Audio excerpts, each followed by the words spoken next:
আমরা কোপেন্সের world climatic classification পড়ব। ওকে, তো কোপেন্স একমাত্র লোক নয় যিনি সারা পৃথিবীকে ক্লাইমেটিক ডিভিশন বা জলবায়ু অঞ্চলে ভাগ করেছিলেন। থ্রিওয়ার্ড the Thornthwaite's, even Ellsworth Huntington American geographer ছিলেন। 1945 একটা বই লেখেন, বইটার নাম ছিল ক্লাইমেট অ্যান্ড সিভিলাইজেশন। তাতে সোসাইটির সঙ্গে ক্লাইমেটিক ডিভিশন, সারা পৃথিবীকে ক্লাইমেটিক অঞ্চলে ভাগ করে তার সঙ্গে তিনি একটা সম্পর্ক এস্টাবলিশ করেন। তো অনেকেই পৃথিবীর ক্লাইমেটকে ভাগ করেছেন, পৃথিবীকে ক্লাইমেটিক জোনে ভাগ করেছেন। কোপেন্সের ক্লাইমেটিক ক্লাসিফিকেশন আমাদের এখন পঠনের বিষয়, তাই আমরা পড়ব। তো কোপেন্সের ক্লাইমেটিক ক্লাসিফিকেশনের কি স্পেশালিটি, না এটা সবচেয়ে সোজা, খুব সরল, মানে বোঝা খুব সোজা, সেজন্য এটা প্রথমে আমরা পড়ি। কোপেন্স, ওনার পুরো নাম, গুড নেম ছিল ওয়ালদিমির কোপেন্স। তিনি জার্মান ছিলেন। ওনার যে ক্লাসিফিকেশনটা আমরা পড়বো সেটা final and revised version of climatic classification, rather world climatic classification. এই ক্লাসিফিকেশনটা কত সালে, না 1936 এর। ওকে, এই ফাইনাল ক্লাসিফিকেশনটা আমরা পড়বো। কিন্তু বিফোর এই ফাইনাল ক্লাসিফিকেশন, এই মানে রিভাইজড অ্যান্ড ফাইনাল ক্লাসিফিকেশনটা হওয়ার আগে উনি তার আগে আরো 2 থেকে 3 বার ওয়ার্ল্ড ক্লাইমেটিক ক্লাসিফিকেশন করেছিলেন। 19th সেঞ্চুরিতে একটা, আর 1918-তে একবার, আর 1933-তে একবার। তো উনি নিজের ক্লাইমেটিক ক্লাসিফিকেশনটাকে নিজে রিভাইজড করেছেন অনেকবার। তো আমরা 1936-এর ওয়ার্ল্ড ক্লাইমেটিক ক্লাসিফিকেশনটা পড়ব। আচ্ছা, এই ক্লাসিফিকেশনটা কিরকম ক্লাসিফিকেশন, না এটা empirical classification. What do you মান ইম্পিরিক্যাল ক্লাসিফিকেশন, এর অর্থটা কি? ইম্পিরিক্যাল কথাটার মানে হচ্ছে বেস অন অবজারভেশন, যা পর্যবেক্ষণের উপর ভিত্তি করে গড়ে ওঠে সেটাকে বলে ইম্পিরিক্যাল ক্লাসিফিকেশন। যে কোনো ক্লাইমেটিক ক্লাসিফিকেশন বেসিক্যালি 2 রকমের হয়, genetical classification and empirical classification. Empirical classification হচ্ছে বেস অন অবজারভেশন। কার অবজারভেশন বা কিসের অবজারভেশন? দেখো, ক্লাইমেটের স্মল ইউনিট কি, ওয়েদার না, ওয়েদার ফেনোমেনা। ওয়েদার ফেনোমেনা কোনগুলি, না যেগুলি ঘন্টা, মিনিট, সেকেন্ডে অলওয়েজ এভার চেঞ্জিং, পরিবর্তন হয়। কিরকম, না sunshine, cloud cover, daily temperature, atmospheric pressure, mean sea level pressure, precipitation, rainfall, এগুলি হচ্ছে কি, এগুলি ওয়েদার ফেনোমেনা। এগুলির একটা সার্টেন টাইম স্কেলে কিছুদিন অবজার্ভ করার পর, on the basis of those indicator, যদি আমি কোনো অঞ্চলকে ক্লাইমেটে ডিভিশনে ভাগ করি, তাকে বলে empirical classification. Okay, on the basis of observation of climatic rather weather phenomena, সেই ক্লাসিফিকেশন হচ্ছে ইম্পেরিক্যাল ক্লাসিফিকেশন। ওকে, আর জেনেটিক্যাল ক্লাসিফিকেশন কি, না on the basis of Genesis. এই যে ওয়েদার ফেনোমেনা, কোনগুলি, সানশাইন, প্রেসিপিটেশন, রেনফল ইত্যাদিগুলির, এগুলির কেন এমনটি হলো, এগুলির জেনেসিসের পিছনে যে কারণ, যা ভ্যারিয়েশনের পিছনে যে লজিক, সেই লজিকের উপর ভিত্তি করে, যা এক্সপ্লেনেশনের উপর ভিত্তি করে যখন ক্লাইমেটিক ক্লাসিফিকেশন করা হয়, তাকে জেনেটিক্যাল ক্লাসিফিকেশন বলে। এখন আমাদের বিষয় হচ্ছে কোপেন্সের ওয়ার্ল্ড ক্লাইমেটিক ক্লাসিফিকেশন, 1936 এর ক্লাসিফিকেশন, আর obviously it is empirical classification. Okay, আচ্ছা, এনার মানে মানে আমাদের কোপেন্স, উনি মেট্রোলজিস্ট ছিলেন এবং বটানিস্টও ছিলেন। ওনার একজন বটানিস্ট বন্ধু ছিলেন, তিনি ছিলেন ফ্রেঞ্চ, লিওপোল্ড ভদ্রলোকের নাম। ইনি বটানিস্টের, এই লিওপোল্ডের যে বটানিস্ট ছিলেন বন্ধু, তার চিন্তা দর্শন দ্বারা প্রভাবিত ছিল এবং নিজেও বটানিস্টে ইন্টারেস্টেড ছিলেন। উনি এই ক্লাইমেটিক ক্লাসিফিকেশন যখন করলেন, ওনার মনে হলো ক্লাইমেট খুব সরাসরি কোথায় রিফ্লেক্টেড হয়, সয়েল টাইপে, এবং সয়েল টাইপের থেকেও খুব তাড়াতাড়ি নেকেড আইজ, মানে খোলা চোখে কোনখানে আইডেন্টিফাই করা যায়, না ভেজিটেশন টাইপসে, গাছপালার ধরনের পরিবর্তন। তাই উনি যখন ক্লাইমেটিক ক্লাসিফিকেশন করলেন, প্রত্যেকটা ক্লাইমেটিক ডিভিশনের সঙ্গে সঙ্গে একটা করে কি করলেন, একটা vegetation zone, rather natural vegetation জোনকে যোগ করে দিলেন। তাহলে কি হলো, ক্লাইমেটিক ক্লাসিফিকেশনকে অনেক বেশি জাস্টিফাই হলো। কেন কি, না ক্লাইমেট খুব তাড়াতাড়ি রিফ্লেক্টেড হয়, ক্লাইমেটিক রিফ্লেকশন খুব নেকেড আইজে দেখা যায় ভেজিটেশন জোনের উপর। ওকে, আচ্ছা, এই ক্লাসিফিকেশনের ভিত্তি কি ছিল, basis of the classification, classification যে করছি তার ভিত্তিটা কি, না ক্লাসিফিকেশনের ভিত্তি ছিল দুটো জিনিস, খুব সরল ক্লাসিফিকেশন। ফার্স্টটা হচ্ছে monthly mean temperature and monthly mean precipitation. কখনো কখনো এগুলোর ভিত্তিতে অ্যানুয়াল মিনও বার করেছেন উনি। ওকে, এই দুটো ছিল তার ইন্ডিকেটর। আর প্রত্যেকটা ক্লাইমেটিক জোনের সঙ্গে আমি আগেও বলেছি একটা করে ভেজিটেশন জোনের যোগ ছিল। হ্যাঁ, প্রত্যেকটা climatic zone attached with a vegetation zone. Okay, একটা ভেজিটেশন জোনকে উনি উল্লেখ করেছিলেন। আচ্ছা, ক্লাসিফিকেশনটা করবার সময় তিনি ইংরেজি ক্যাপিটাল অ্যান্ড স্মল অ্যালফাবেটকে অ্যারেঞ্জ করেছিলেন।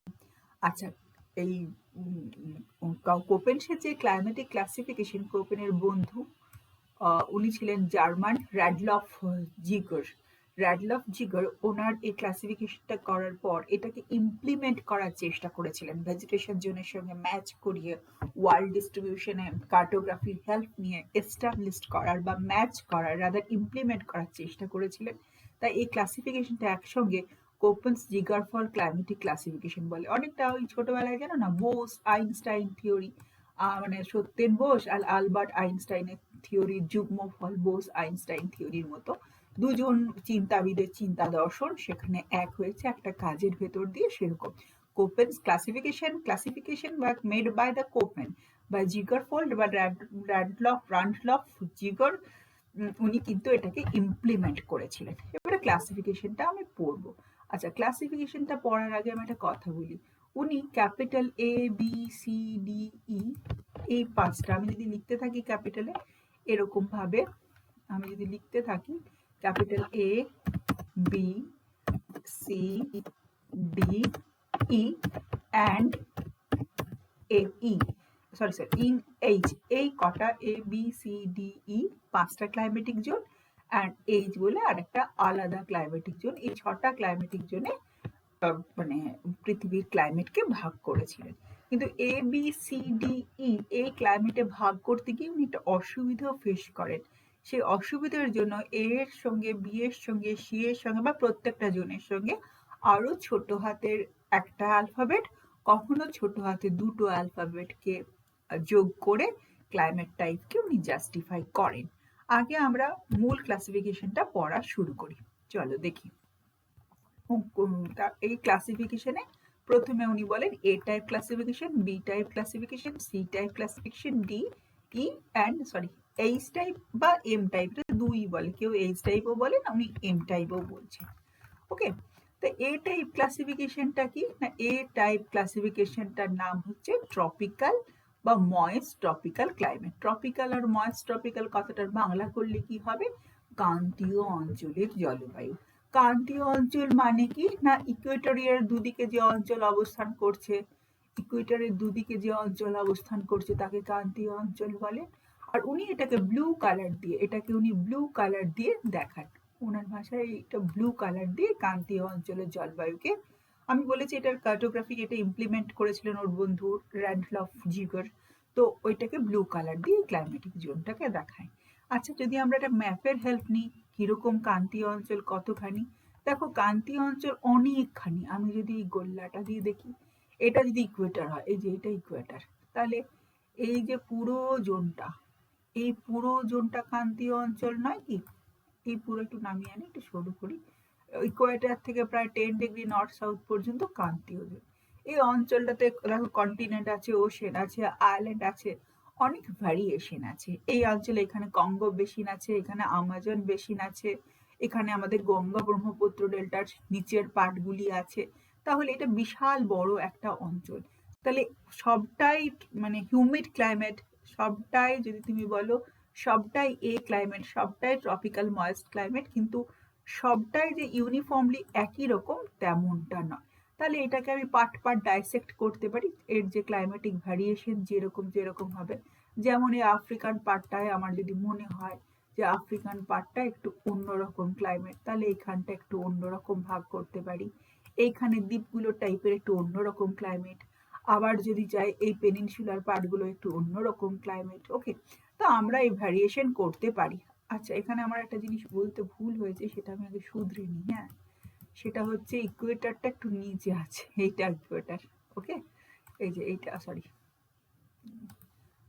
এইটা হচ্ছে ইকুয়েটার, এইটা ইকুয়েটার। তাহলে সর্বত্র সমানভাবে ডিস্ট্রিবিউটেড নয়। হ্যাঁ, সর্বত্র জোনটা সমানভাবে নয়, তার থেকে 5 থেকে 10 ডিগ্রি নর্দার্ন অ্যান্ড সাউদার্ন। তাহলে এই পার্টটা একরকম, এই মাঝের পার্টটা এরকম, আফ্রিকান পার্টটা এরকম, এই পেনিনসুলার পার্টটা এরকম, তাহলে এই ক্লাইমেটের ভিতরে অনেক রকম ভ্যারিয়েশন হয়। সেজন্য কোপেন্স কি করলেন, এই ক্লাইমেটকে আরো 4টে ভাগে, রাদার প্রথমত 3টে ভাগে ভাগ করলেন। এই ক্লাইমেট কি, বাংলায় হচ্ছে ক্রান্তীয় আর্দ্র প্রকৃতির জলবায়ু, ইংরেজিতে tropical moist, rather tropical moist or humid climate. এটা মোটামুটি ভাবে ইকুয়েটোরিয়াল জোনের কাছে অবস্থান করছে। এটাকে ব্লু কালার দিয়ে উনি দেখাবার চেষ্টা করেছেন। এটা 10 থেকে নর্থ অ্যান্ড সাউথে 10 ডিগ্রি ইকুয়েটরের দুপাশে অবস্থান করছে। এই Amazon basin, Congo basin, Malaysia, Indonesia, south east এশিয়ার বিশেষ অংশ, মানে মেক্সিকোর নিচের অংশ, এই অংশগুলিতে বিস্তার লাভ করেছে। যেখানে intertropical convergent and trade wind belt যেখানে অসিলেট করে, ফ্লাকচুয়েট করে, যখন পরের সেমিস্টারে পড়বে দেখবে trade wind belt and intertropical convergent belt due to apparent movement of sun এ অসিলেট করে নর্দার্ন অ্যান্ড সাউদার্ন পার্টে হেমিস্ফিয়ারে 5 থেকে 10 ডিগ্রি। তার সঙ্গে এর যোগ আছে, এই যোগটা আমরা না হয় পরের ক্লাসে পড়বো, এখন হলে এটা বোঝা যাবে না। ওকে, তাহলে এই টাইপের সঙ্গে যেহেতু এত রকমের ভ্যারিয়েশন আছে, সবটা ইউনিফর্ম নয়, সবটাই এক ক্লাইমেট, বাট এর সঙ্গে সঙ্গে একটু ভ্যারিয়েশন আছে, তাহলে একে আরো কতগুলো ক্লাইমেট টাইপে ভাগ করছে। একটা হচ্ছে A F type of climate, okay, তারপরে একটা হচ্ছে A M type of climate, তারপরটা হচ্ছে A W type of climate. আচ্ছা, এখানে আমি একটা কথা বলি, যখন প্রথম অ্যালফাবেটটা, ক্যাপিটাল অ্যালফাবেটটার সঙ্গে প্রথম স্মলগুলো লাগে, সেই স্মলগুলোর একটা অর্থ উনি করে দিয়েছিলেন, সেই অর্থটা আমার নিচে লেখা আছে, আমি সেটা একবার দেখে নেব। ওকে, কিরকম, এফ কথাটার মানে হচ্ছে ওয়েট অল দ্য সিজন, সারা বছরই স্যাঁতসেঁতে থাকে। ওকে, যেমন আমার যেখানে পরিচলন বৃষ্টি বা কনভেকটিভ প্রেসিপিটেশন হয়ে থাকে, সারা বছর বিকেলবেলা বৃষ্টি হয় ইকুয়েটোরিয়াল অঞ্চলগুলোতে, তাহলে এফ কথাটার মানে wet throughout the year. আচ্ছা, এম কথাটার সঙ্গে আমরা ভীষণ ভাবে পরিচিত, সেটা হচ্ছে মনসুন। ওকে, মনসুন। আর ডাব্লু কথাটার মানে হচ্ছে কি না, উইন্টার ড্রট বা উইন্টার ড্রাই। ডাব্লু কথাটার মানে হচ্ছে শীতকালে কোনো বৃষ্টি হয় না। তো এই কথাগুলির মানে যখন প্রথম বড় অক্ষরটার পর যে প্রথম স্মল অক্ষরটা থাকবে তার সঙ্গে হিউমিডিটি কন্ডিশনের যোগ আছে। এফ মানে humid throughout the year, M মানে মনসুন ক্লাইমেট, একটা alternative dry and wet period আসে মনসুন ক্লাইমেট। অ্যান্ড ডাব্লিউ হচ্ছে উইন্টার ড্রট, উইন্টারে কোনো রকম বৃষ্টিপাত হয় না, এবং এটার আরেকটা নাম আছে, উইন্টার ড্রট মানে হচ্ছে সাভানা টাইপ অফ ক্লাইমেট। ওকে, এফটা কি দেখি, এফটা হচ্ছে ওয়েট অল দ্য সিজন, কি না, ট্রপিক্যাল ক্লাইমেট, ক্রান্তীয় অঞ্চলের জলবায়ু। কিরকম না, এই যে আমার ছবিতে দেখলাম একদমই ইকুইটোরিয়ার কাছে কিছু কিছু দ্বীপময় অঞ্চল, সারা, যেমন আমাদের কেরালায় 2 বার বৃষ্টি হয় সারা বছরই বর্ষাকালের মতো, সেই রকম টাইপের climate. M type of climate কি না, মনসুনাল ক্লাইমেট, এই ব্যাপারে আমি আলোচনা করছি না, তোমরা সবাই জানো। আর এ ডাব্লিউ হচ্ছে উইন্টার ড্রট। এফ এর মতো সারা বছর বৃষ্টিপাত হয় না, আবার এম এর মতো মনসুন নয়, আর এ ডাব্লিউ মানে উইন্টার ড্রট, আমারে অল্প স্বল্প বৃষ্টিপাত হয়, বেশিরভাগটাই ড্রাই, তাকে বলে সাভানা ক্লাইমেট। আচ্ছা, সাভানা ক্লাইমেট কিন্তু পৃথিবীর খুব কম জায়গায় দেখতে পাওয়া যায়। আচ্ছা, সাভানা ক্লাইমেট কোথায় দেখতে পাওয়া যায় সেটা আমরা আগে দেখে নিই। সাভানা কিন্তু, তোমরা ছোটবেলায় সাভানা গ্রাসল্যান্ডের কথা পড়েছিলে না? সাভানা কিন্তু আফ্রিকায় দেখতে পাওয়া যায়, তানজানিয়া দেখতে পাওয়া যায়, জিম্বাবুয়ে এবং ইন্ডিয়ার কিছু পার্টে একটু একটু দেখতে পাওয়া যায়, গুজরাট রিজিয়নে দেখতে পাওয়া যায়, ব্রাজিলে দেখতে পাওয়া যায়, সাভানা গ্রাসল্যান্ড কিন্তু দেখতে পাওয়া যায়।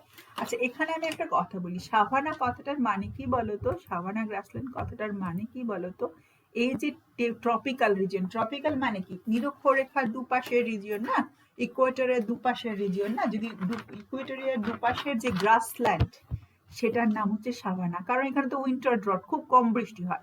তাহলে কি ইকুয়েটর অঞ্চলে অবস্থান করছে, সারা বছর বৃষ্টিপাত হয়, বাট শীতকালটাই হয় না, এবং সেজন্য কি হয়, বড় বড় গাছপালা তৈরি হয় না, গ্রাসল্যান্ড তৈরি হয়, তাকে বলে সাভানা। সাভানা হচ্ছে কিন্তু ট্রপিক্যাল গ্রাসল্যান্ড। তাহলে এই ক্লাইমেট হচ্ছে হিউমিড ক্লাইমেট, এটাকে 3 ভাগে ভাগ করছে। F through out the year rainfall হয়, ভেরি হিউমিড, স্যাঁতসেঁতে। এম হচ্ছে মনসুন ক্লাইমেট, এ ব্যাপারে তোমরা জানো। আর এম হচ্ছে উইন্টার ড্রট, সাভানা ক্লাইমেট। কোথায় দেখা যায় না, আমরা একটা কোপেন্সের ডিস্ট্রিবিউশনের ছবি দেখে নিই, তাহলে বুঝতে পারবো কোথায় কোথায় দেখতে পাওয়া যায়। এই ডিস্ট্রিবিউশনের ছবিটা দেখে নিই। দেখো, এফ ব্লু কালার দিয়ে দেখানো হয়, দেখো এফ এম এ ডাব্লিউ দেখানো হয়েছে। এই যে মূলত এই অঞ্চলগুলিতে এই প্রথম কোর জোনটায় এ এফ, তারপরের পেরিফেরিটায়, তারপরে অ্যাডজেসেন্ট জোনটায় A W sorry A M, আর তারপরেরটায় এ ডাব্লিউ, তিনটে ক্লাইমেটিক জোন দেখতে পাওয়া যায়। ওকে, এই যে দেখো এইখানগুলিতে দেখতে পাওয়া যায়। ওকে, এরপরে আমরা চলে আসছি সাভানা গ্রাসল্যান্ডটা একটু দেখে নি কোথায় দেখতে পাওয়া যায়। ওকে, দেখো সাভানা গ্রাসল্যান্ডের ছবি দেওয়া আছে। সাভানা গ্রাসল্যান্ড হচ্ছে মিক্সড গ্রাসল্যান্ড, কিছু কিছু গাছপালা এবং কিছু কিছু ঘাস ইত্যাদি দেখা যায়। এটা কি না, এটা মানে টেম্পারেট ট্রপিক্যাল অঞ্চল, ক্রান্তীয় অঞ্চলের গ্রাসল্যান্ড। এটা আফ্রিকার সুদানের কাছে দেখতে পাওয়া যায়, আফ্রিকার সুদানের কাছে দেখতে পাওয়া যায়। তার নাম হচ্ছে দেখো সেলসবুরি, এই যে সেলসবুরি, দ্বারা আমি একটু গোল গোল বানিয়ে দিই তাহলে সুবিধে হবে। এটা হচ্ছে সেলসবুরি, আফ্রিকাতে দেখতে পাওয়া যায় যে গ্রাসল্যান্ডটা। তারপর নর্থ আমেরিকায় দেখতে পাওয়া যায়, নর্থ আমেরিকা যদিও ছবিতে আসেনি। আচ্ছা, এবার সাউথ আমেরিকা ওরিনোকো রিভার বেসিনের কাছে দেখতে পাওয়া যায়, এর নাম কাম্পাস লানোস। দক্ষিণ আমেরিকার ওরিনোকো রিভার বেসিনের কাছে দেখা যায়, যা ওরিনোকো রিভার বেসিন কিন্তু খুব বিখ্যাত এবং old river basin. Llanos and Campos দেখা যায় এখানে, সেলসবুরিতে দেখা যায়, এবং ইন্ডিয়ার মহারাষ্ট্র গুজরাটের কিছু পার্টে দেখা যায়, এবং অস্ট্রেলিয়ার উত্তর অংশে দেখতে পাওয়া যায়। ওকে, আর কানো বলে এখানে সাহারার উত্তর অংশে দেখতে পাওয়া যায়। এগুলো হচ্ছে পৃথিবীর সাভানা গ্রাসল্যান্ড, এটা জানবার জন্য। তাহলে এই অঞ্চলে এ ডাব্লিউ টাইপ অফ ক্লাইমেট দেখতে পাওয়া যায়। আচ্ছা, তাহলে এই ক্লাইমেটের বৈশিষ্ট্যগুলি একটু বলে নিই। এর অ্যাভারেজ ক্লাইমেটিক যে temperature 18 degree to 25 degree centigrade হয় throughout the year. High rainfall 1500 millimetre বা 150 centimetre per average annual rainfall. আর এটা কিন্তু খুব মানে এভাপোর ট্রান্সপিরেশন রেট খুব হাই, কারণ এখানে কি হবে, বেশি বাষ্পমোচন হবে, বেশি এভাপোরেশন হবে। এটা ওয়াটার সারপ্লাস জোন, এভাপোরেশনের রেট খুব হাই। তাহলে অবভিয়াসলি এর ভেজিটেশন জোনটা কিরকম না, কোপিন সেটাকে বলছেন কি না mega thermal zone. Mega thermal কথাটার মানে কি বলতো, মানে মেগা কথাটার মানে হচ্ছে বড়, মেগা থার্মাল মানে কি, উনি যে ভেজিটেশন জোনটাকে এ টাইপ অফ ক্লাইমেটের সঙ্গে অ্যাটাচ করছেন, সেই ক্লাইমেটটার হচ্ছে কি বাংলায় যেটা বলো না, নিরক্ষীয় চিরহরিত বৃক্ষের অরণ্য, ইকুয়েটোরিয়াল এভারগ্রিন রেইন ফরেস্ট। সেটা কিরকম হয়, broad leaves due to high evapotranspiration, কি বলে না, ক্যানোপি তৈরি করে, গোধূলি অরণ্য, সেই মেগা থার্মাল ক্লাইমেট মানে ভেজিটেশন জোন এই ক্লাইমেটের সঙ্গে অ্যাটাচড। ওকে, এবারে আসছি আমি, তাহলে এ ক্লাইমেটকে আমাদের পড়া হয়ে গেল। এবারে আসছি বি ক্লাইমেট। আচ্ছা, এ ক্লাইমেট সংক্ষেপে বললে এ ক্লাইমেট তিনটে ভাগে ভাগ করছি, A F, A M, A W. W কথাটার মানে হচ্ছে উইন্টার ডট, এম হচ্ছে মনসুন, এফ হচ্ছে throughout the year heavy rainfall. আচ্ছা, এর বিতে আসবো। বি হচ্ছে এরিড ক্লাইমেট, মানে কি বলবো, মরু প্রকৃতির জলবায়ু। ওকে, এই বি ক্লাইমেটটা কিরকম, মরু প্রকৃতির জলবায়ু কোথায় দেখা যায় তোমরা জানো, মরুভূমি ওয়েস্টার্ন পার্ট অফ কন্টিনেন্টে অবস্থান করে। তার একটা কারণ আছে কেন ওয়েস্টার্ন পার্ট অফ কন্টিনেন্টে অবস্থান করে, তার সঙ্গে ক্লাইমেটের ঘনিষ্ঠ যোগ আছে, যদিও এটা এখন আমরা আলোচনা করছি না, পরে কখনো আলোচনা করব। এটা মোটামুটি 50 ডিগ্রি নর্থ থেকে 50 ডিগ্রি সাউথ ল্যাটের মতো অবস্থান করে, কখনো কখনো 15 to 30 ডিগ্রি ল্যাটিটিউড বেল্টের ভেতরেও অবস্থান করে, বোথ হেমিস্ফিয়ারে। তাহলে এইটাকে তাই এরিড জোনটাও আমাদের অনেক দূর এক্সটেনশন আছে। তো এরিড জোনটাকে আমি যদি দেখি কোথায় কোথায়, যদি আমার এটা ইকুয়েটর হয়, তাহলে এটা আমার 23 ডিগ্রির মতো, 23.5 এটা। তাহলে মোটামুটি আমার এইটা এই জোনটা। ওকে, দেখো চীনের গভীর মরুভূমি, আটাকামা পাটাকামা এইসবগুলো চলে আসবে। হ্যাঁ, দেখো এই জোনটা পড়ে।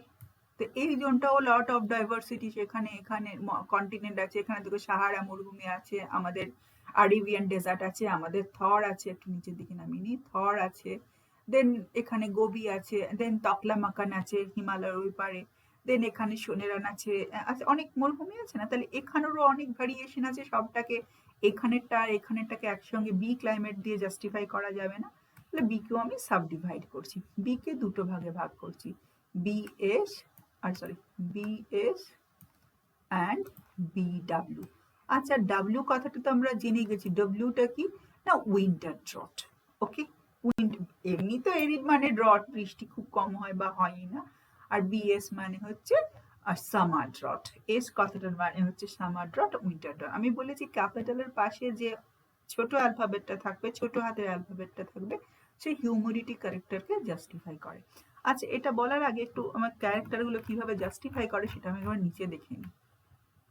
চলো দেখো, এস হচ্ছে সামার ড্রট হলো, ডব্লিউ হচ্ছে কি উইন্টার ডট, এম হচ্ছে মনসুন, এগুলো ফিক্সড, উনি ভাগ করেছেন। এফ হচ্ছে precipitation throughout the year, humid throughout the year. H for hot. আর এবার আমি একটা কথা বলি, কোপেন্স জার্মান ছিলেন না, হ্যাঁ, কুল শব্দটা মানে কসমস শব্দ সিওএস এমওএস, এটা ফ্রেঞ্চ শব্দ, আর যখন জার্মান হয় কেওএস এমওএস, মানে হার্ড সাউন্ড জার্মানরা ব্যবহার করেন, সেই সুবাদে কে কোল্ড শব্দটা কে দিয়ে করেন, কে দিয়ে হবে জার্মান ভাষায়। তাহলে কোপেন্স জার্মান ছিলেন, অবভিয়াসলি কে দিয়ে হবে। তো এই যে ডিভিশনটা, এই W S M K H F, এগুলো কি হয় না বড় হাতের অ্যালফাবেটে জাস্ট পরে বসে এবং এই ধরনের ক্লাইমেট টাইপকে সিগনিফাই করে। চলো দেখি বি টাইপটা তাহলে কি এলো। বি টাইপে বিএস মানে সামার, একে গরম, বৃষ্টি হয় না, সামারে এক ফোঁটাও বৃষ্টি হয় না, এটা হচ্ছে উইন্টার ড্রট। আচ্ছা, এখানে আমি একটা কথা বলি, বিএস কথাটা হচ্ছে মধ্য অক্ষাংশের মরুভূমি বা মিড ল্যাটিটিউড ডেজার্ট, আর বিডাব্লিউটা হচ্ছে লো ল্যাটিটিউড ডেজার্ট, মানে ইকুয়েটরের পরে পরে যে ডেজার্ট গুলো আছে তাকে বলে লো ল্যাটিটিউড ডেজার্ট। ওকে, আচ্ছা, এই লো ল্যাটিটিউড ডেজার্ট দেখো তাহলে বিডাব্লিউ বিএস এই দুটো ক্লাইমেটিক জোনে ভাগ করছি। বিএস এবং বিডাব্লিউ কোথায় কোথায় আছে আমরা দেখেও নিয়েছি। এটাকে which is জিগর ফলস ক্লাসিফিকেশনের র্যান্ডলফ, উনিও এইটাকে পিঙ্ক, রেড অথবা অরেঞ্জ কালার দিয়ে জাস্টিফাই করেন। আচ্ছা, এখানে কি ধরনের গাছপালা হয় এটা আমার বলার কিছু নেই, জেরোফাইট তোমরা জানো, কাঁটা জাতীয় গাছ হয়, এটা তো নতুন কিছু করার জানার বলার নেই, তোমরা জানো। আর এখানে বৃষ্টিপাত প্রায় 50 ml এরও কম per year, average temperature 30 to 34 degree centigrade on an average. আচ্ছা, এটা হচ্ছে মধ্য অক্ষাংশের ডেজার্ট ডাব্লিউটা, আর এসটা হচ্ছে mid latitude desert, sorry low latitude desert. এটা BS mid latitude desert, BW low latitude desert. Okay, বিএসটার আরেকটা নাম হচ্ছে স্টেপ। স্টেপ কি না দেখো, আগে আমি সাভানা বলেছি না, সাভানা ছিল grassland, step is also grassland. মরুভূমিতে আয়দার গাছপালা জন্মাবে না, জন্মালে ওই ঘাস পাতা ইত্যাদি জন্মাবে বা খেজুর জাতীয় গাছ জন্মাবে বা জেরোফাইট জন্মাবে। স্টেপ হচ্ছে কি না, ওটা ছিল লো মানে ট্রপিক্যাল গ্রাসল্যান্ড, ক্রান্তীয় অঞ্চলের গ্রাসল্যান্ড, মানে নিরক্ষরেখার আশেপাশে, আর এটা হচ্ছে মাঝের অক্ষাংশের গ্রাসল্যান্ড। ওকে, স্টেপ হচ্ছে মিড ল্যাটিটিউড গ্রাসল্যান্ড। ওকে, সেটা আমরা পরে আসছি। দেখো বিএস কে আরো দুটো ভাগে ভাগ করছে, বিএস কে অ্যান্ড বিএসএইচ, তার মানে থার্ড ডিভিশনেরও ভাগ হয়, এটা সেকেন্ড ডিভিশন, এটা থার্ড ডিভিশন। অ্যান্ড বিডাব্লিউ কে দুটো ভাগে ভাগ করছে, বিডাব্লিউএইচ অ্যান্ড বিডাব্লিউ কে। এখানে আমি একটা কথা বলে রাখি, যেমন একটু আগে বলেছি বড় অ্যালফাবেটটার পরে বি এর পর যে এস বা ডাব্লিউ বসবে সেটা যেমন একটা জিনিসকে সিগনিফাই করে, যেমন এফ, ডাব্লিউ, এম, এস ইত্যাদি দিয়ে পরে বসে, তোমার থার্ড অর্ডারে দেখো কে অ্যান্ড এইচ থার্ড অর্ডারে বসে, থার্ড অর্ডারে বসলো আর একটা জিনিসকে সিগনিফাই করে হট অথবা কোল্ড কন্ডিশনে।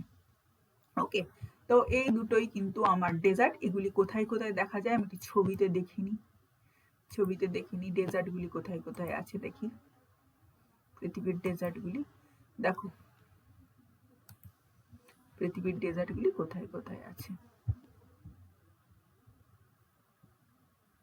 দাঁড়াও একটু বড় করি, নাহলে একটু অসুবিধা হচ্ছে। দেখো সাহারা, আগে আমি লো ল্যাটিটিউড ডেজার্টগুলি দেখার চেষ্টা করি, লো ল্যাটিটিউড ডেজার্টগুলি কোথায় কোথায় আছে। দেখো সাউথ আমেরিকায় আটাকামা, এই যদি আমি এটা গোল বানাই, দেখো সাউথ আমেরিকায় আটাকামা, যেগুলো লো ল্যাটিটিউড ডেজার্ট, সরি এই লাল কালিটা নিই, লো ল্যাটিটিউড ডেজার্ট, এটা ইকুয়েটার, ইকুয়েটারের কাছাকাছি লো ল্যাটিটিউড, তাহলে আটাকামা। নর্থ আমেরিকার সোনেরান, দেখো কত ডেজার্ট আছে, তাহলে দক্ষিণ আমেরিকার আটাকামা যেটা ইকুয়েটরের খুবই কাছে, নর্থ আমেরিকার সোনেরান। আফ্রিকার চলে এসো, আমার সাহারা এই সামনেই রয়েছে, আফ্রিকার সাহারা। আচ্ছা, আর আর আর এইগুলি আমার মোটামুটি এই যে এখানে একটা আছে দেখো 20 ডিগ্রির ভেতরে গ্রেট সিডনি ডেজার্ট। আচ্ছা এই সিম আচ্ছা এটা গ্রেট সিডনি ডেজার্ট, তারপর আছে সিমসন ডেজার্ট এইগুলি। আচ্ছা আফ্রিকার 20 ডিগ্রি এদিকে আছে দেখো নামিবিয়া ডেজার্ট, অ্যান্ড আফ্রিকা দেখো কতগুলি ডেজার্ট আছে, অ্যান্ড দেন কালাহরি ডেজার্ট। এগুলো 20 ডিগ্রি অক্ষাংশের ভেতরেই আছে নিরক্ষরেখা থেকে। তাহলে এগুলো mid latitude desert. Okay, mid latitude desert মানে কি, এই ডেজার্টগুলি হচ্ছে BS type of desert. BS type of desert দু রকমের হতে পারে, বিএসএইচ অ্যান্ড বিএসকে। বিএসএইচ হচ্ছে কোল্ড ডেজার্ট, বিএসএইচ হচ্ছে খুব স্কর্চিং হাই রেজ ডেজার্ট। ওকে, আর বিডাব্লিউ ডেজার্ট কোনগুলি, না লো ল্যাটিটিউড ডেজার্ট। দেখো তো লো ল্যাটিটিউড ডেজার্ট কোনগুলি আসছে, আমরা একটু ছবিতে দেখি। দেখো লো latitude desert, sorry low Latitude ডেজার্টের ভেতরে কোনগুলি আসছে দেখো না, দেখো ইন্ডিয়ান ডেজার্ট থর আসবে। আচ্ছা এখানে আমি একটা কথা বলে রাখি, এই আফ্রিকার সোনেরান, সরি নর্থ আমেরিকার সোনেরান, আফ্রিকার আটাকামা, সরি দক্ষিণ আমেরিকার আটাকামা, উত্তর আমেরিকার সোনেরান, আফ্রিকার নামিবিয়া, কালাহারি, আফ্রিকার সাহারা, এগুলি হচ্ছে আমার লো ল্যাটিটিউড ডেজার্ট। ওকে, আর মিড ল্যাটিটিউড ডেজার্ট কি, এই তুর্কিস্তানের ডেজার্ট, গোবি ডেজার্ট, এখানে গোবি ডেজার্ট, আরেকটি ডেজার্ট আছে এখানে তকলামাকান ডেজার্ট, কোল্ড অ্যান্ড হট দুই ডেজার্ট, এ আরেবিয়ান ডেজার্ট, ইন্ডিয়ান থর ডেজার্ট, এগুলি হচ্ছে কি না মিড ল্যাটিটিউড ডেজার্ট। আমার বলতে আগেরটা উল্টো হয়েছিল, একবার নিজে নিজে দেখে নেবে। ঠিক আছে, এই ডেজার্টগুলি রয়েছে। তাহলে ডেজার্ট মিড ল্যাটিটিউডেও রয়েছে, লো ল্যাটিটিউডেও রয়েছে। যেগুলি মিড ল্যাটিটিউডের ডেজার্ট সেগুলিকে বলছে সেগুলি হচ্ছে আমার বিএস, আর যেগুলি লো ল্যাটিটিউডের ডেজার্ট সেগুলি হচ্ছে বিডাব্লিউ। ওকে, আর ডেজার্টের কোয়ালিটি তো আমরা জানি, গুণ কি আমরা জানি, আর 0.5 তোমরা জানো। আমরা এরপরে পরেরটাতে আসছি। C climate. সি ক্লাইমেট জিনিসটা কিরকম, সি ক্লাইমেটটাকে আমি যদি বলতে থাকি, সি ক্লাইমেটটা কিরকম, না সি ক্লাইমেটটা হচ্ছে কি না ওয়ার্ম টেম্পারেট রেনি ক্লাইমেট। এটা শুনতে খুব খটোমটো লাগছে, দেখো ওয়ার্ম টেম্পারেট রেনি ক্লাইমেট, এই কথাটার মানে কি, এটা মাঝের অক্ষাংশ। টেম্পারেট কথাটার মানে যেন ক্রান্তীয় বা উপক্রান্তীয়, মানে মাঝের অক্ষাংশ বা mid latitude zone. Warm temperate, warm উষ্ণ ক্রান্তীয় আর্দ্র আর্দ্র অঞ্চলযুক্ত জলবায়ু অঞ্চল, আর্দ্রতাযুক্ত জলবায়ু অঞ্চল, ওয়ার্ম টেম্পারেট রেনি ক্লাইমেট।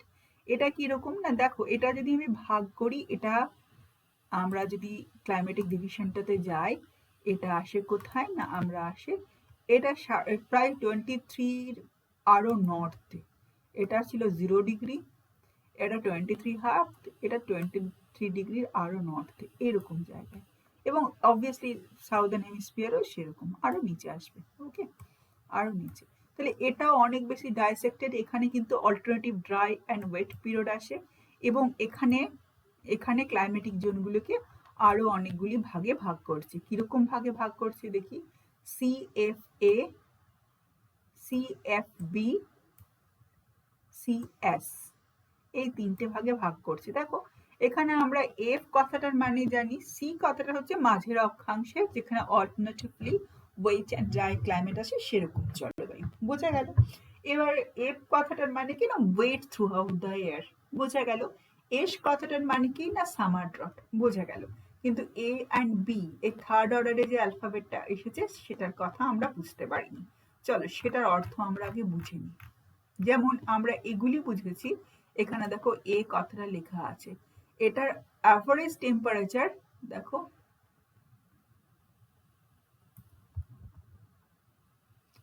আচ্ছা এটা এ হচ্ছে কি warmest month, summer warmest month of the summer temperature. আচ্ছা 22 ডিগ্রি হবে, নট 220 ডিগ্রি, এটা 22 ডিগ্রি। আচ্ছা সি হচ্ছে টেম্পারেচার 10 ডিগ্রির মতো, অ্যান্ড অ্যাভারেজ টেম্পারেচার 38 ডিগ্রির মতো, -38, 3.8 ডিগ্রির মতো। আচ্ছা যদি এমন হয় তখন তাকে বলে, যদি এমন ঘটনাটা ঘটে, কিরকম, এটা 22 ডিগ্রি, এটা ডিগ্রির মতো হবে, এটা ডিগ্রি সিম্বলটা বসিয়ে দিই দাঁড়াও। আচ্ছা ডিগ্রি 22 ডিগ্রির মতো, ওকে। দেন 22 ডিগ্রির মতো, যদি এ মানে 22 ডিগ্রির থেকে কম টেম্পারেচার, বি মানে 22 ডিগ্রির থেকে বেশি টেম্পারেচার, সি মানে 10 ডিগ্রির মতো constant throughout the year average temperature, আর ডি মানে হচ্ছে যেখানে 3.8 ডিগ্রির মতো, 3.8 ডিগ্রি সেন্টিগ্রেডের মতো ওর throughout the year average temperature, okay. তো টেম্পারেচারকে জাস্টিফাই করে। চলো আমি তাহলে চলে যাই। সি এফ কথাটার মানে অ্যাভারেজ টেম্পারেচার বেশি, সারা বছর বৃষ্টিপাত হয়, মধ্য অক্ষাংশের জলবায়ু। কিরকম? অনেকটা আমাদের মতো, আমরা যেরকম ওয়েদার পাই, রাদার কলকাতার লোকেরা নয়, কলকাতা থেকে একটু ভেতর দিকের ওয়েস্ট বেঙ্গলের লোকেরা, বাঁকুড়া, পুরুলিয়া, মেদিনীপুর, মালদা, বর্ধমান, বীরভূম, এই অঞ্চলের লোকেরা যে ধরনের ক্লাইমেট পেয়ে থাকে। কি হয়? থান্ডারস্টর্ম হয়, বজ্র বিদ্যুৎ সহ বৃষ্টিপাত হয়। কলকাতার কথা এলাম না কেন, না ম্যারাইন ইনফ্লুয়েন্স ওখানে আসে, ওটা বি টাইপে আসবে, ওকে। হ্যাঁ, তো সেরকম বৃষ্টিপাত হয়। তাহলে এটা কি? Subhumid climate, humid climate but subtropical, okay. এখানে অ্যাভারেজ টেম্পারেচার 22 ডিগ্রির মতো, 18 থেকে 22-এর মতো, বৃষ্টি 100 থেকে 120 মিলিমিটার পর্যন্ত অন অ্যান অ্যাভারেজ পার ইয়ার। আর এটা সিএফএ, সারা বছর বৃষ্টিপাত হয়, স্যাঁতসেঁতে থাকে, বাট এটা a type of climate, temperature is high but C মানে কি? Alternative wet and dry period, okay. CFB মানে কি? একই রকম ক্লাইমেট, হিউমিড সাবট্রপিক্যাল ক্লাইমেট, যেমন এটা হিউমিড সাবট্রপিক্যাল ক্লাইমেট, তার সঙ্গে কি না এটা ম্যারাইন ইনফ্লুয়েন্স থাকে, যেমন সাইক্লোন, সুপার সাইক্লোন হিট হয়, তাতে আমাদের কলকাতা, দক্ষিণ 24 পরগনা, বাংলাদেশের দক্ষিণ অংশ এরা এসে যায়। এটা কিন্তু সাইক্লোনিক ডিস্টারবেন্স দ্বারা খুব বেশি প্রভাবিত হয়। মেদিনীপুরের নিচের দিকের অংশ, কোস্টাল জোন যেগুলি, দীঘা ইত্যাদি, ওই দীঘা অ্যান্ড সাউদার্ন পার্টের যে মেদিনীপুরের যে দক্ষিণের অংশ সেটা। তাহলে এগুলি সবই হচ্ছে humid climate but subtropical climate, okay. মধ্য অক্ষাংশের আর্দ্র জলবায়ুযুক্ত অঞ্চল, বাংলা করলে humid climate but subtropical climate. আর সি এ হচ্ছে থান্ডারস্টর্ম প্রোন জোন, আর সি এফ বি হচ্ছে সাইক্লোন প্রোন জোন, যেটা ম্যারাইন ইনফ্লুয়েন্স দেখা যায়। আর এবার আসছি সিএস। সারা জীবনে চাকরি পরীক্ষার জন্য এই সিএস টাইপ অফ ক্লাইমেট খুব গুরুত্বপূর্ণ। সিএস টাইপ অফ ক্লাইমেট হচ্ছে মেডিটেরিয়ান টাইপ অফ ক্লাইমেট। কেন মেডিটেরিয়ান টাইপ অফ ক্লাইমেট? তোমরা সবাই মেডিটেরিয়ান টাইপ অফ ক্লাইমেটকে জানো, কিভাবে জানো? না মেডিটেরিয়ান টাইপের ক্লাইমেটে ওদের শীতকালে ভীষণ বৃষ্টিপাত হয়, একে ঠান্ডা, তারপরে স্যাঁতসেঁতে, কারণ ভীষণ বৃষ্টিপাত হয়। আর কি হয় না গরমকাল ভীষণ ড্রাই, আমাদের যেমন শীতকালে হয়, ঠোঁট ফেটে যায়, গা ফেটে যায়, এত ড্রাই বলা যায় না। সেজন্য কি হয়, এইটা আমার মেডিটেরিয়ান সি, এর ধারে পাশে অঞ্চলগুলিতে দেখতে পাওয়া যায়। আফ্রিকার পাটটায় কম দেখতে পাওয়া যায়, ইউরোপের পাটে বেশি দেখতে পাওয়া যায়। সেখানে কিরকম হয়, তার জন্য ওই কি বলে না লিকার ফর মানে কি বলে না ওই ফ্রুটস ইন্ডাস্ট্রি, আঙ্গুর ইত্যাদির ইন্ডাস্ট্রি, প্যাকেজিং ইন্ডাস্ট্রি খুব ডেভেলপ করেছে, ওর গাছগুলি ওরকম হয়। আমি বারবারই বলেছি কোপেন্স একটা ভেজিটেশন জোনকে এর সঙ্গে ইনক্লুড করে। তাহলে এটা মেডিটেরিয়ান টাইপ অফ ক্লাইমেট, এটা সারা জীবনের চাকরি পরীক্ষার জন্য খুব গুরুত্বপূর্ণ বিষয়। আচ্ছা তাহলে এর সঙ্গে ভেজিটেশন জোনটা কিরকম? এর সঙ্গে ভেজিটেশন জোনটার নাম দিয়েছে মেসোথার্মাল জোন। মেসো মানে মাঝামাঝি, মেসোথার্মাল মানে কি? এখানে ডেসিডুয়াস ফরেস্ট দেখা যাবে। ডেসিডুয়াস ফরেস্ট কেন দেখা যাবে না? Alternative dry and wet period আসে। ওয়েট পিরিয়ডে গাছ অনেক বেশি হিউমিডিটি অ্যাবজর্ব করে, অ্যান্ড ড্রাই পিরিয়ডে ও সার্ভাইভ করার জন্য ওর পাতাকে ফেলে দেয়, পাতা ঝরিয়ে দেয়, দ্যাট ইজ ডেসিডুয়াস ফরেস্ট তৈরি হয়েছে। এটা কোথায় কোথায় দেখতে পাওয়া যায়? এই মাঝের অক্ষাংশের দেশগুলিতে দেখতে পাওয়া যায়, আমেরিকার মাঝের অংশে, ইউনাইটেড স্টেট অফ আমেরিকার এই মাঝের অংশে, টেক্সাস ইত্যাদি জায়গায়, আমাদের ভারতবর্ষের মধ্য এবং উত্তর অংশে, উপকূলীয় অঞ্চল বাদ দিয়ে, এবং সাউথ ইস্ট এশিয়ার কিছু অংশে, আফ্রিকার মাঝের অংশে, এগুলিতে দেখতে পাওয়া যায়। এবার আসছি ডি ক্লাইমেট। ডি ক্লাইমেটের নাম হচ্ছে কন্টিনেন্টাল ক্লাইমেট, অথবা ওর আরেকটা নাম হচ্ছে কোল্ড স্নো ফরেস্ট ক্লাইমেট। এরকম অদ্ভুত নাম কেন? না আমি তো ক্রমশ ঠান্ডার দিকে যাচ্ছি। কোল্ড স্নো ফরেস্ট ক্লাইমেট কোনখানে অবস্থান করে? আমি অবস্থানটা আগে দেখার চেষ্টা করি, ও কোথায় অবস্থান করে। না আরো আমি মেডিটেরিয়ানটা উঠিয়ে দিই, আরো নর্থে চলে যাই। নর্থে চলে গেলে আমার ডি ক্লাইমেট পাবে। ডি ক্লাইমেট প্রায় 50 থেকে 55 ডিগ্রি নর্থ। এবং সাউথের পার্টটা আমার ছবিতে ভালো করে আসছে না, সাউদার্ন পার্ট আরো নিচে আসবে অবস্থান করে। তাহলে এটাও একই রকম ভাবে নয়, এটাও ডাইসেক্টেড। এটা কিভাবে ভাগ করছি, এটা 3 ভাগে ভাগ করছি, ডিএফ, ডিডব্লিউ, ডিএস। সবই কোল্ড স্নো ফরেস্ট ক্লাইমেট। দেখো এখানে ভেজিটেশন জোনটা ওকে জাস্টিফাই করে দিচ্ছে, সরল বর্গীয় বৃক্ষের অরণ্য, তার মানে কি ঠান্ডার অঞ্চল। এটা কিরকম না ডিএফ, ডিডব্লিউ, ডিএস সবাই cold snow forest climate. W হচ্ছে উইন্টার ড্রট, এস হচ্ছে সামার ড্রট, আর এফ হচ্ছে humid throughout the year. তাহলে humid continental subarctic, arctic সার্কেলের বাইরে বলে নাম হচ্ছে সাব আর্কটিক। এখানে অ্যাভারেজ টেম্পারেচার দেখো ওই 10 ডিগ্রি সেন্টিগ্রেডের মতো। তো শীতকালে এটা -3 থেকে -2 হয়ে যায়, আর এটা কিন্তু খুব কোল্ড জোন। ওকে, কোল্ড জোন। আচ্ছা, এরপরে আসছি আমি ই ক্লাইমেট। ই ক্লাইমেটকে দুটো ভাগে ভাগ করছি। ই হচ্ছে পোলার ক্লাইমেট। তো যদি আমি সিকোয়েন্সে যাই তো এরপরে তো আমার পোলই আসবে না, এরপরে তো আমার পোলই আসবে। এটা তাহলে sequentially obviously polar climate. Okay, north and south. এবং পোলের দক্ষিণের গোলার্ধ থেকে উত্তর হেমিস্ফিয়ারে পোলের এক্সটেনশনের কন্টিনেন্টাল মাস বেশি, কন্টিনেন্টাল মাসের জন্য আমি নর্দার্ন হেমিস্ফিয়ারকে প্রায়োরিটি দিচ্ছি। এতে দুটো ভাগে ভাগ করছে, ইটি অ্যান্ড ইএফ। আচ্ছা, এখানে একটা কথা বলে রাখি, বোরিয়াল বলে একটা কথা তোমরা ছোটবেলায় পড়ে থাকো। এখানে যে ভেজিটেশন জোনটা হয় না, সেটা হচ্ছে বোরিয়াল ফরেস্ট। যদিও আমার এখানে লেখা নেই, লিখে দিই বোরিয়াল ফরেস্ট। বোরিয়াল ফরেস্ট কি, ওই সরল বোরিয়াল ফরেস্ট। বোরিয়াল কথাটার মানে হচ্ছে কি বলতো, snow cover forest. Snow cover forest বা বোরিয়াল ফরেস্ট। ওকে, এটা দুটো ভাগে ভাগ করছে, ইটি অ্যান্ড ইএফ। ইটি হচ্ছে তুন্দ্রা। তুন্দ্রা মানে হচ্ছে পার্মাফ্রস্ট। পার্মাফ্রস্ট কথাটার মানে হচ্ছে পার্মানেন্টলি ফ্রোজেন, কখনো বরফ গলেই না। আই মিন প্লিস্টোসিন যুগ থেকে ও বরফাচ্ছন্ন আছে। তাহলে এটা হচ্ছে আমার তুন্দ্রা রিজিয়ন। তুন্দ্রা রিজিয়ন কি না, আর্কটিক তুন্দ্রা, মানে এটা আর্কটিক জোনে, আর্কটিক জোনে মানে একেবারেই আমার মানে ওই মানে 80 ডিগ্রি সার্কেলের কাছাকাছি অবস্থান করে, আর্কটিক সার্কেল জোনে। এখানে একদম উঁচুতে, একদম যদি তুন্দ্রা আর তৈগার ভেতরে পার্থক্য দেখো, এই একদম গ্রিনল্যান্ড আলাস্কা ইত্যাদি দিকে যেতে থাকো, একদম উপরে আসে তুন্দ্রা, অ্যান্ড তার নিচে আসে কিন্তু তৈগা। ওকে, যেমন এইটা হচ্ছে তুন্দ্রা আর এর নিচে আসে তৈগা। বোথ আর বোরিয়াল ফরেস্ট জোন, দুটোই ভীষণ ঠান্ডা অঞ্চল। ওকে, তো আমার ইটি হচ্ছে তুন্দ্রা। ইটি কথাটা দিয়ে মনে রাখবে, টি ফর তুন্দ্রা।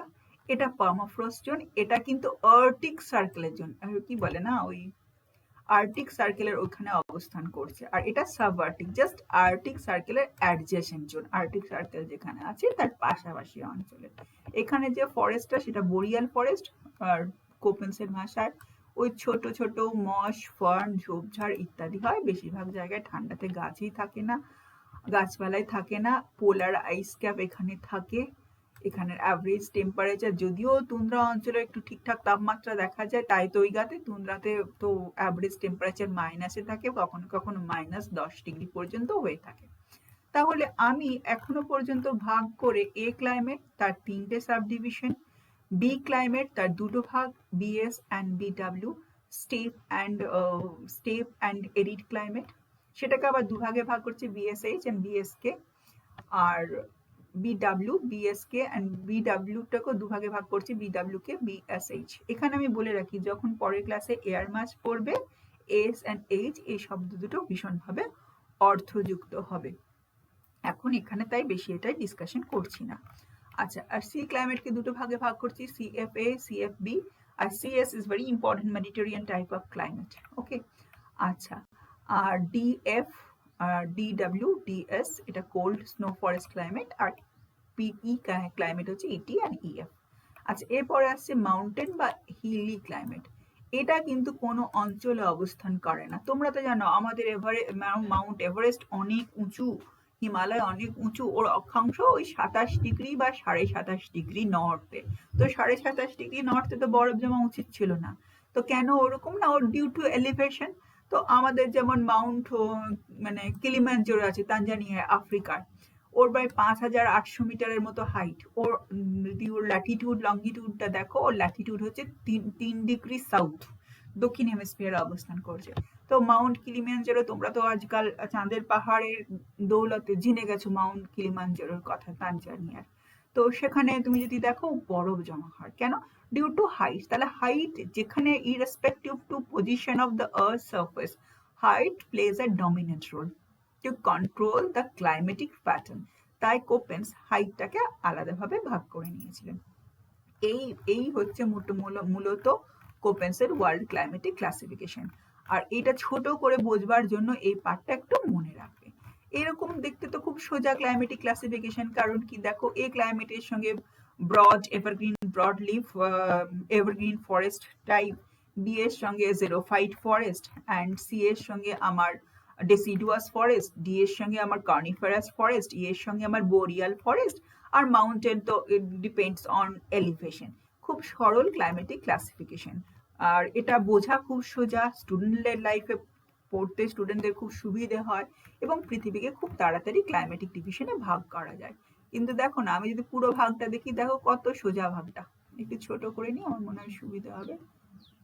দেখো ভাগটা কত সোজা, ভাগটা কত সোজা, হ্যাঁ তাই না? বোঝাও সোজা, করাও সোজা, ভাগটা খুব অত্যন্ত সোজা ভাগ। দেখো তলায় লেখা আছে এ টাইপে A F A M A W, B টাইপে 4টে ভাগ, সি টাইপে 3টে ভাগ, আর ডি এফ টি। আচ্ছা, আরো অনেকগুলি ভাগ হয়, সেই ভাগগুলির যদি মানে জানতে হয়, আমরা অত ডিটেলসে যাইনি, তখন এই যে এই সিস্টেমের বাইরে কিন্তু নয়, either A B C D হয়। এ বি সি ডিটা টেম্পারেচারকে জাস্টিফাই করে, আর বাকিগুলি হিউমিড ক্যারেক্টারকে জাস্টিফাই করে। এই M S W K H and F এগুলি হিউমিড ক্যারেক্টারকে জাস্টিফাই করে, আর এই তলারগুলি এ বি সি ডি গুলি টেম্পারেচার ক্যারেক্টারকে জাস্টিফাই করে। এদিক থেকে তো কোপেন্সের ক্লাইমেটিক ক্লাসিফিকেশন ভীষণ সাকসেসফুল, কিন্তু ওর অনেক ক্রিটিসিজম হয়ে থাকে। কেন? ওর ক্রিটিসিজম এটা ভীষণ সরল, কোনো ম্যাট্রিক্স বা কোনো ইন্ডেক্স ব্যবহার করেননি, খুব সরলভাবে monthly mean, annual temperature and monthly mean প্রেসিপিটেশনের উপরে এমনি ক্লাইমেটিক ক্লাসিফিকেশন করে ফেলেছেন। সেদিক থেকে এটা খুব সোজা, বোঝা সোজা, জানা সোজা, পড়া সোজা, বুঝতে সোজা হয়, এবং পৃথিবীকে খুব সরলভাবে ক্লাইমেটিক ক্লাসিফিকেশন করা যায়। কিন্তু দেখো এই টেম্পারেচার, রেইনফল, এই দুটো খুব গুরুত্বপূর্ণ ইন্ডিকেটর, বাট এগুলোই কিন্তু অ্যাবসলিউট ইন্ডিকেটর অফ ওয়েদার বা ক্লাইমেটিক ফেনোমেনা নয়। তাহলে অ্যাবসলিউট ওয়েদার ফেনোমেনা বা ক্লাইমেটিক ফেনোমেনা এই দুটি না হওয়ার জন্য এই দুটির উপর ভিত্তি করে এত বড় ক্লাসিফিকেশন করা অনেক সময় প্রপার ক্লাসিফিকেশনতেই কোথাও কোথাও ডেভিয়েশন বা বিচ্যুতি হয়ে থাকে। কিরকম? দেখো cloud cover, Sunshine, pressure, atmospheric pressure, এই জিনিসগুলো, এয়ার মাস, জেট স্ট্রিম, এগুলি আজকালকার ক্লাইমেটে মানে আধুনিক ক্লাইমেটে বা ওয়েদার রিপোর্টে খুব গুরুত্বপূর্ণ ভূমিকা পালন করে। সেগুলির কথা এখানে উল্লেখই নেই, স্পেশালি এয়ার মাস, ওকে, উল্লেখই নেই। সেদিক থেকে এটাকে সমালোচনা করা হয়। আর একটা কথা দেখো, এর ক্লাসিফিকেশন ভিত্তি ছিল কি? এই দুটো জিনিস, monthly mean temperature and monthly mean precipitation, okay. And এর ভিত্তি কি ছিল? Empirical observation. তোমরা তো এমনিই জানো ক্লাইমেট হচ্ছে 40 ইয়ার্স এর average, and then after 40 years এর অ্যাভারেজ পাল্টে যায়। তাহলে তো ওই monthly mean and monthly mean precipitation with the time being, ওটা কি হবে? চেঞ্জ হয়ে যাবে। তাহলে এই ক্লাসিফিকেশনকে অলওয়েজ মডিফাই করে যেতে হবে, কারণ এটা on the basis of observation. এটা ইম্পেরিক্যাল ক্লাসিফিকেশন হওয়ার জন্য প্রত্যেক স্লট অফ 40 ইয়ার্সে ক্লাইমেটিক ফিনোমেনার এই ফিনোমেনাগুলো নড়চড় হবে, অ্যান্ড দেন এটা নিয়ত রিভিশন দরকার হবে। ফ্রিকুয়েন্ট রিভিশন ছাড়া কোপেন্সের ক্লাইমেটিক ক্লাসিফিকেশন জাস্টিফাইড নয়।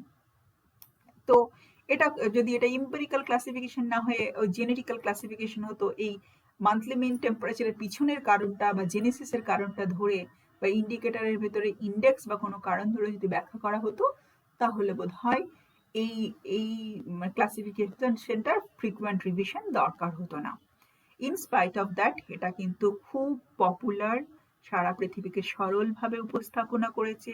এর সঙ্গে ভেজিটেশন জোনগুলো অনেকভাবে ক্লাইমেটিক ক্লাসিফিকেশনকে জাস্টিফাই করছে। Still Koppen is very important for exam, and আমাদেরও খুব পছন্দের ক্লাসিফিকেশন। আর এটার উপর ভিত্তি করে কিন্তু বাকিরা ক্লাসিফাই করছে। থ্রনওয়েটস আসবে, 3 ওয়ার্ড আসবে, কিন্তু ওনার যে বেসটা কিন্তু কোপেন্সের উপর। ইন দ্য সেন্স তাহলে Copen is the pioneer of climatic classification, okay.